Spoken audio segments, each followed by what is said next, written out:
কি খেতে মাইরি, নরম তুলতুলে লাল লাল ঝাল ঝাল মাটন কষা।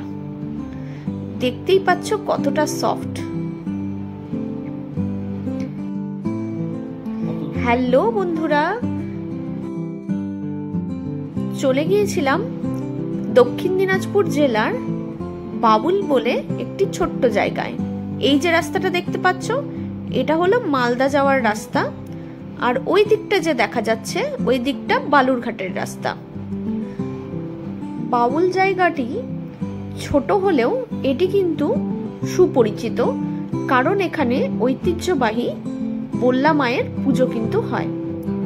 তো আমরা চলে গিয়েছিলাম বাউলের দ্বীপ হোটেল এবং রেস্টুরেন্টে। এই হোটেলটি দক্ষিণ দিনাজপুরের পুরনো হোটেলগুলির মধ্যে একটি। এই যে পোর্শনটা দেখতে পাচ্ছ, এটা নন এসি পোর্শন, এটা কিন্তু হোটেল।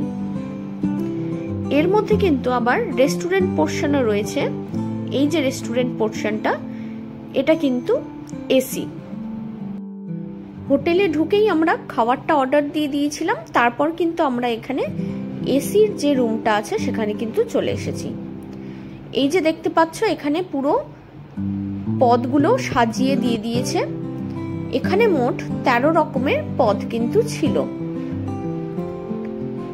এই পুরো থালিটার দাম নিয়েছিল 350 টাকা।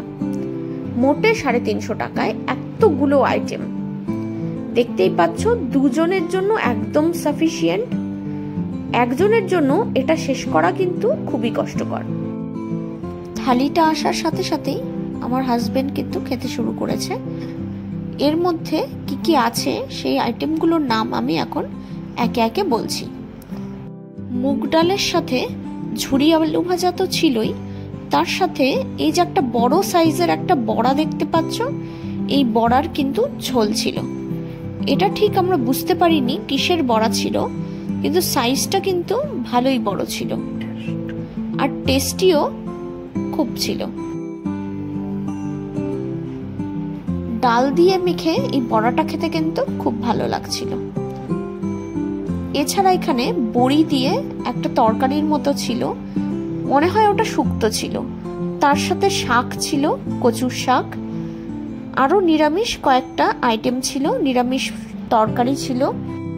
এদিকে তোমরা আরেকটা বাটিতে কিন্তু মুড়ি ঘন্ট দেখতে পাচ্ছ। ডালটা কিন্তু বেশ ঘনই ছিল। ডালের মধ্যে পনির, গাজর, ক্যাপসিকাম এগুলো কিন্তু ছিল। কচু শাকটাও কিন্তু খেতে বেশ লাগছিল। রাইসের কোয়ালিটি খুব ভালো ছিল।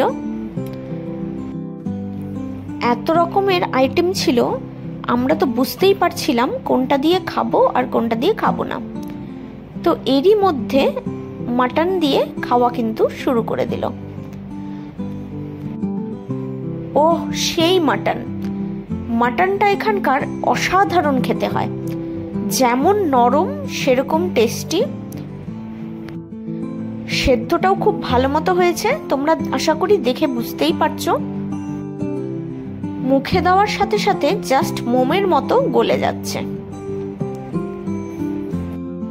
আশা করি দেখেই বোঝা যাচ্ছে কতটা সফট আর কতটা ভালো খেতে। সৃজিতদার ভাষায় বলতে গেলে লাল লাল ঝাল ঝাল মাটন কষা।